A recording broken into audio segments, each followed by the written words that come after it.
Alors, le 9 septembre, nous étions au Palais de Justice, faire un rassemblement contre la haine, contre le racisme. Pour nous, c'était Trooisterveen.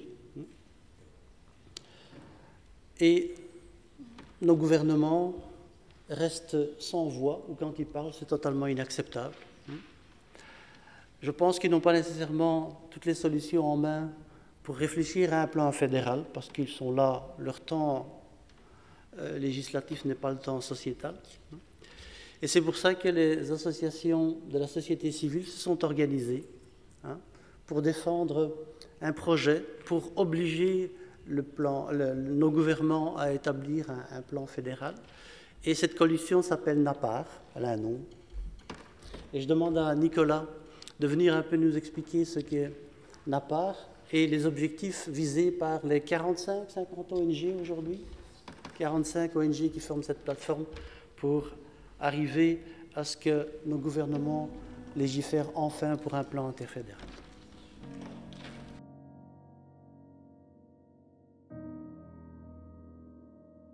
Merci Mustapha. Alors, nous sommes fermement convaincus que les obstacles à l'élimination de la discrimination raciale et à la réalisation de l'égalité raciale sont principalement dus à un manque de volonté politique.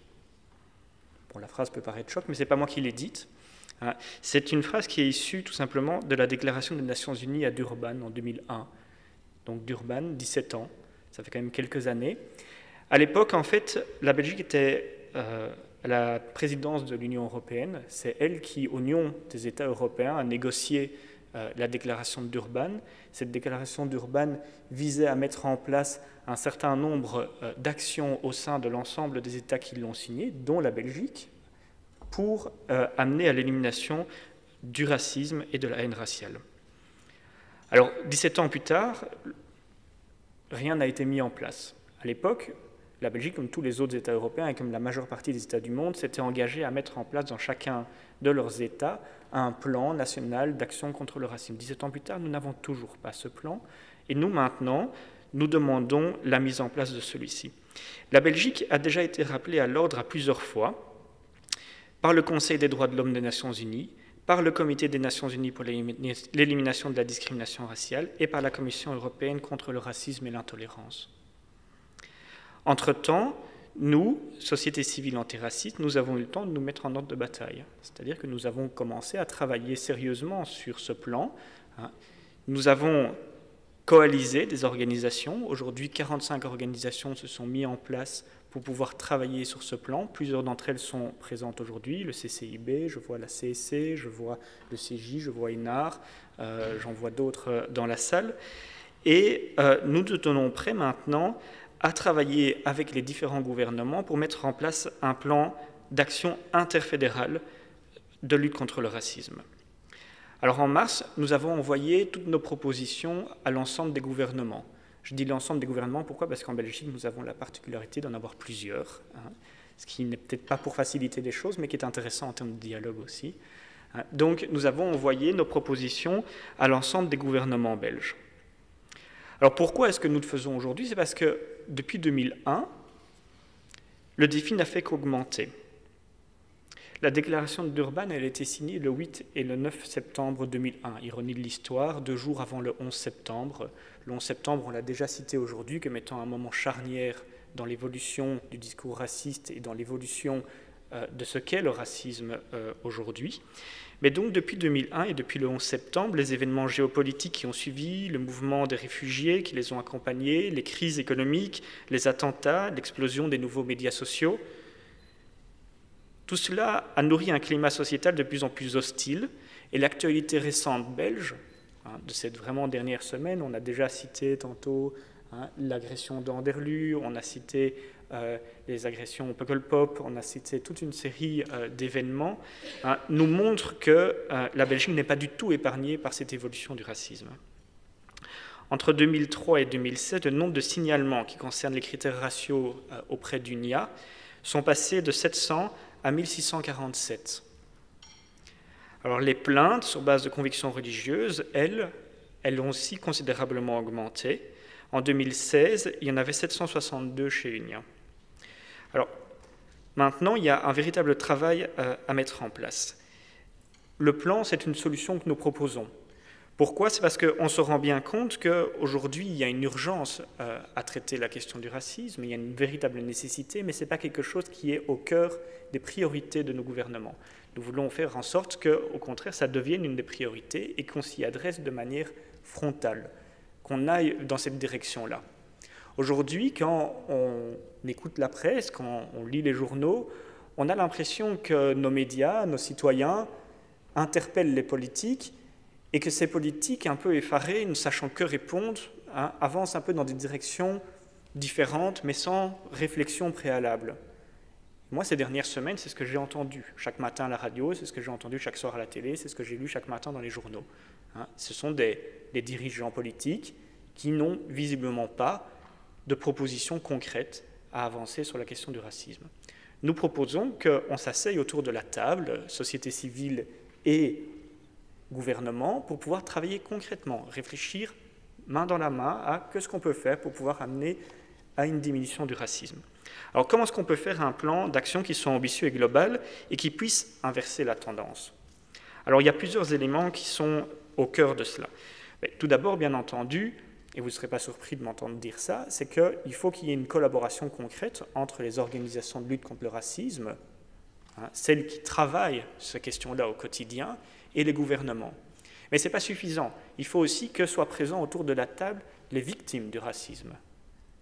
On a entendu maintenant avec Mireille la grande difficulté qu'ont les organisations de victimes à se structurer et à s'organiser. Il y a une nécessité à ce que ces victimes soient autour de la table et qu'elles soient autour de la table à égalité. C'est-à-dire qu'on leur donne aussi les moyens de faire ce travail-là. Alors, ce plan de lutte contre le racisme, bien entendu, il doit aborder l'ensemble des formes de racisme. C'est-à-dire qu'en 2001, dans la fameuse déclaration de Durban, on citait la nécessité de s'intéresser à la question des migrants et des réfugiés. On citait la question des Roms et des gens du voyage, des victimes de l'islamophobie et de l'antisémitisme, les descendants des victimes de traite d'êtres humains et de ceux qui ont subi la colonisation. Tous ceux-là doivent pouvoir trouver leur place dans un plan et leurs questions doivent pouvoir être gérées et adressées directement. Alors, deuxième enjeu qu'il faut mettre en question et gérer dans le cadre de la rédaction d'un plan comme celui-ci, c'est bien entendu une implication de tous les niveaux de pouvoir. Alors, on pourrait avoir bien entendu un plan fédéral de lutte contre le racisme, ce serait super intéressant, mais vous savez comme moi que les compétences de l'État fédéral ne sont limitées. Elles ne touchent pas, par exemple, à la culture, elles ne touchent pas à l'enseignement, elles ne touchent pas à l'ensemble des questions qui touchent à l'emploi. Et donc, il faut pouvoir mettre autour de la table les différents niveaux de gouvernement, il faut que les communautés soient présentes, il faut que les régions soient présentes, il faut que l'État fédéral soit présent. Ça implique effectivement un travail, c'est plus difficile, mais ça en vaut la peine, sinon un plan ne pourrait être qu'amputé de l'essentiel de ses capacités d'action s'il se limitait à un seul de ses niveaux de pouvoir. Et puis, finalement, ce plan ne peut pas se contenter de gérer uniquement les questions qui touchent au racisme quotidien. On peut parler en fait de deux grandes formes de racisme. On peut parler du racisme quotidien dans lequel on va retrouver les insultes, dans lequel on va retrouver les éléments de violence. C'est en général ce que les politiciens et les citoyens voient le premier, en se disant « Tiens, racisme, qu'est-ce que c'est ?» Oui, c'est quand on n'aime pas l'autre et qu'on l'a insulté. Non, le racisme, ce n'est pas que ça. Le racisme, c'est aussi l'enjeu de la discrimination. Et la discrimination, c'est quelque chose qui est structurel, qui est dans le mode de fonctionnement de notre société. Et si on veut gérer la question de la discrimination, il faut aller voir directement dans les conventions collectives de travail. Il faut aller voir dans la façon dont notre société est organisée. Il faut voir comment on gère la question du logement. Il faut voir comment on gère l'emploi. C'est ces enjeux-là qu'il faut gérer. Si un plan de lutte contre le racisme est établi et qu'il ne vise qu'à mettre sous le tapis des insultes pour qu'on ne les voit plus, ce ne sera pas un plan qui gère la question du racisme. Ce sera juste une mesure cosmétique. Et ce n'est pas ça que nous voulons, bien entendu. Alors, dans ce plan, je ne vais pas vous faire la liste de l'ensemble des propositions que nous avons faites, mais je vais quand même vous en détailler quelques-unes pour vous donner une idée de ce qui peut être fait. Alors, une première proposition que nous avions faite, c'est que 10 ans après les lois antidiscrimination qui gèrent maintenant la question des discriminations au niveau belge et au niveau européen, une évaluation de ces lois semble nécessaire. Nous nous rendons compte que ces lois sont peu, voire pas du tout appliquées. Pourquoi ? Parce que tout simplement, c'est extrêmement difficile, quand il s'agit de discrimination, de prouver la discrimination en tant que telle. Il est rare qu'un employeur, quand il décide de ne pas recruter une jeune femme voilée, lui envoie un mail en lui disant « Voilà, je ne vous ai pas recruté malheureusement parce que vous portez un voile ». En général, les gens ont la délicatesse de ne pas le dire comme ça, et ils le feront autrement, mais le résultat est le même. Donc prouver la discrimination est quelque chose qui est extrêmement difficile. Il faut pouvoir donc trouver des façons de faciliter la preuve. Il faut pouvoir permettre aux services d'inspection de mener des testings proactifs dans tous les domaines de la société. Mais il faut aussi réviser ces lois de telle sorte à ce que les sanctions soient plus élevées, qu'elles soient plus dissuasives et faciliter l'accès des victimes à la justice. Rendre ces lois antiracistes et antidiscrimination plus effectives doit vraiment constituer une de nos premières priorités. Alors, deuxième exemple que j'avais envie de mettre en évidence, c'est la question de la police et de l'appareil judiciaire. Alors, police et appareil judiciaire ont une responsabilité toute particulière dans l'application des lois de lutte contre le racisme. Alors, on a eu plusieurs débats sur la question dans la presse récemment encore. On sait que plusieurs corps de police ont été dans le collimateur à cause de faits racistes, que ce soit en leur sein ou à l'égard de citoyens. Donc, nous demandons qu'un travail soit fait de telle sorte à ce que des règles plus claires puissent interdire le racisme au sein de ces corps de police, mais interdire aussi le profilage ethnique, qu'on puisse mettre en place des sanctions qui sont plus fermes à cet égard-là, et un système de contrôle interne au sein de la police qui soit un peu plus solide. De même, et là ça concerne à la fois le pouvoir judiciaire et la question de la police, il faut absolument s'assurer que le recrutement de la police et du pouvoir judiciaire corresponde à la composition de la population. Il faut donc s'assurer véritablement qu'il soit à l'image de cette population. Surtout dans le cadre de ces deux questions-ci qui sont police et justice et toute la symbolique qui s'accompagne de cela. Troisième proposition que j'avais envie de mettre en évidence, il s'agit de mener une réflexion en profondeur sur la question des actions positives. Alors qu'est-ce que c'est les actions positives ? C'est relativement peu connu. Les actions positives sont des instruments qui sont prévus par des directives européennes, par la législation fédérale, par des décrets, par des ordonnances, qui pourraient permettre une participation effective des groupes discriminés de manière plus importante dans tous les domaines de la société. C'est-à-dire qu'en fait, on pourrait tordre un tout petit peu les possibilités d'accès à certaines fonctions. Un peu à l'instar de ce qui a été fait pour l'accès des femmes au conseil d'administration de grandes entreprises.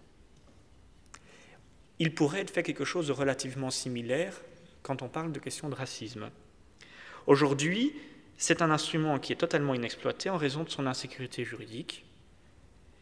Il est nécessaire que nos gouvernements modifient cette situation en créant un cadre juridique et politique qui soit plus clair, et donc on lance un débat dans la société et qu'on travaille au niveau parlementaire et au niveau gouvernemental sur ces questions.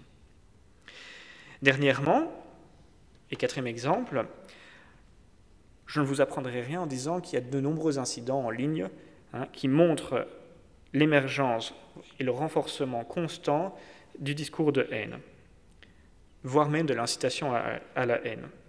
Alors, depuis 2001, la communauté internationale avait déjà attiré l'attention sur cette problématique, mais la situation est loin de s'être améliorée.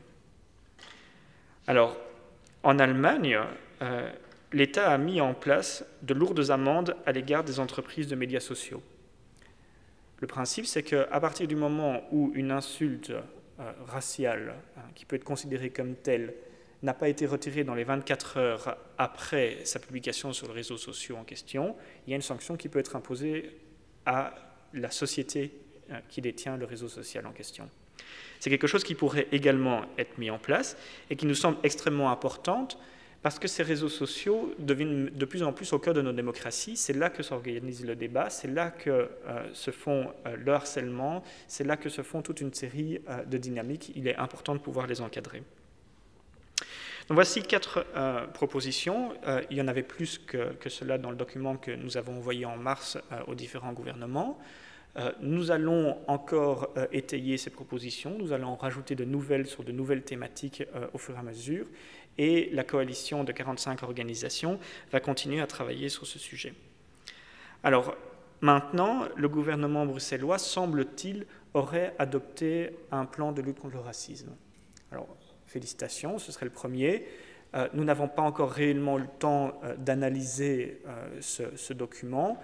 Je ne sais même pas si le document en question est public, mais là où le gouvernement met en place des actions, nous attendons de la part des parlementaires, en tout cas, qu'ils vérifient que ces actions soient en conformité avec les attentes que la société civile peut avoir, mais que ce plan soit également suivi. Nous avons vu trop de plans, que ce soit sur le racisme ou sur d'autres thématiques, qui sont publiés, édités par le gouvernement, et puis qui sont rangés dans un tiroir et dans lequel on oublie. Donc, nous, en tout cas, nous assurerons que ces plans soient suivis.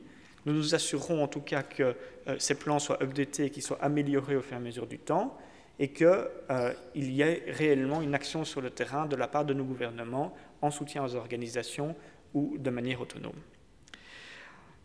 En tout cas, ce qui est sûr, c'est que la publication de ce premier plan nous semble être un premier pas, un timide premier pas.